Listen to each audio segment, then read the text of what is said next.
Hello everyone, so this week I'd like to try something a little bit new because I usually don't do this type of video, and it's going to be a video for beginners especially. If you're not a beginner to language learning, you might find that you will maybe know most of the things, but you might still learn something new, so you can still keep watching, you are welcome to. And if you're a beginner, hopefully this video will be helpful. Here we go, so let's get started. So the first thing that I see my students do usually is to stick to only one language resource. And the issue with that is that each language resource will have a strength and a weakness. For example, if you only use an app, you might practice a lot the reading and the writing, maybe the listening, but you might not do a lot of speaking.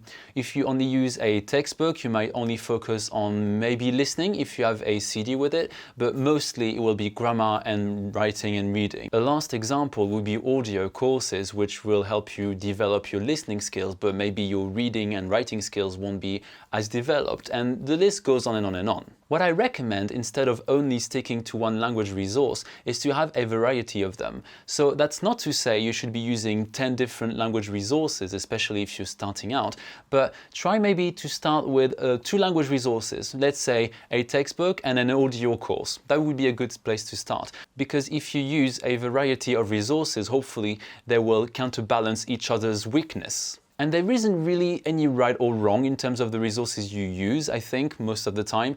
It depends on your budget, for example, because you could also consider language classes or online lessons to be a resource, but obviously the budget will be, a bit higher. But if you're on a low budget, you can definitely be a bit creative and try to find as many free resources online as possible. If you don't know where to start in terms of which resources to use, then feel free to browse through my channel and hopefully you will find lots of ideas for that.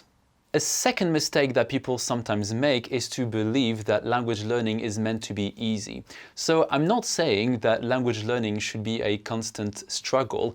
No, I'm not saying that, but there will be times where you'll find it super easy and fun and just super pleasant, and other times where it will just be a big struggle. I mean, I think anyone that's achieved a high level in language learning will have experienced that. Sometimes it's just not the best feeling in the world to be doing language learning, but it's normal. I really see language learning as something that's challenging emotionally, because there are times where something will be difficult, frustrating, I don't know, anything negative really that you can experience while doing it, but it's okay. It's just our brain stepping out of its comfort zone. And I think really in life in general, for anything that is new to us or that's not sort of usual, it does take a bit of negative emotion when you're doing that thing, but it's normal. It's part of the process. I would even argue that if something is always easy, then where is the challenge? Are you sure you are actually learning? Are you making any progress? Because it's only in the difficulty that you're challenging yourself and therefore making progress. If it's too easy, then it's just too easy. So therefore there's not going to be really consistent progress. Mistake number 3 that I often see students make is to believe that they can only do language learning when they're motivated. The issue with that belief is that, of course, motivation is great. When you're motivated, you feel like you can do everything. But the truth about motivation is that we have a limited amount of it on a daily basis, and it will be spread out across all the activities we have to do during the day. So if you work, you might be using a lot of motivation. So when you get home and it's time for you to do language learning, you might have run out of motivation. And actually motivation is to be seen more like a muscle which you can work on, and it gets stronger and stronger as you practice it. So what I'm trying to suggest here is that when you don't feel motivated to do something, in that case here, language learning, then challenge yourself to do at least 20 minutes of it. And the more you do it regularly, the easier it will be for you to do it. Essentially like a muscle. The more you work on it, the easier it gets and the stronger it gets, and the more motivation you will have. That's not to say that you can do something unmotivated for hours, because our brains, when they're not motivated, they are sort of signaling us, I think, that they are tired. But just because your brain is telling you, I'm too tired to do this, doesn't mean you can't do it. So as I said, I recommend trying to make sure you practice your motivation, challenge it. Don't just listen to your brain and don't do something you really want to do. challenge yourself, try it, and you'll see that when something becomes a habit, you won't even have to rely on motivation as much, because it will just be something automatic that you do, and you will thank me later, hopefully.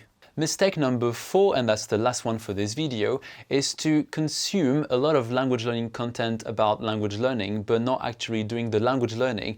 And this is what you can call passive action versus massive action. So passive action is when you consume a lot of content about something, but you don't actually do the thing.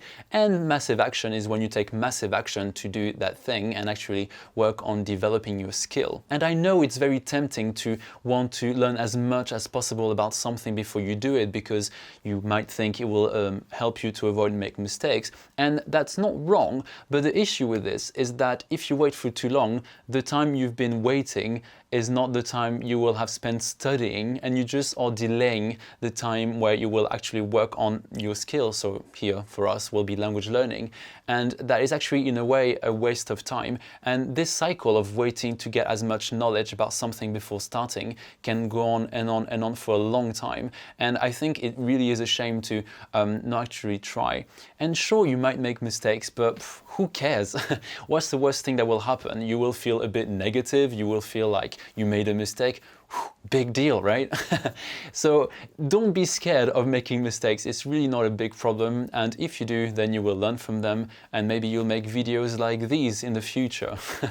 So that's it for this video. I hope you found it helpful, and if you did, consider subscribing, like this video, follow me on Twitter, and yeah, just let's keep in touch.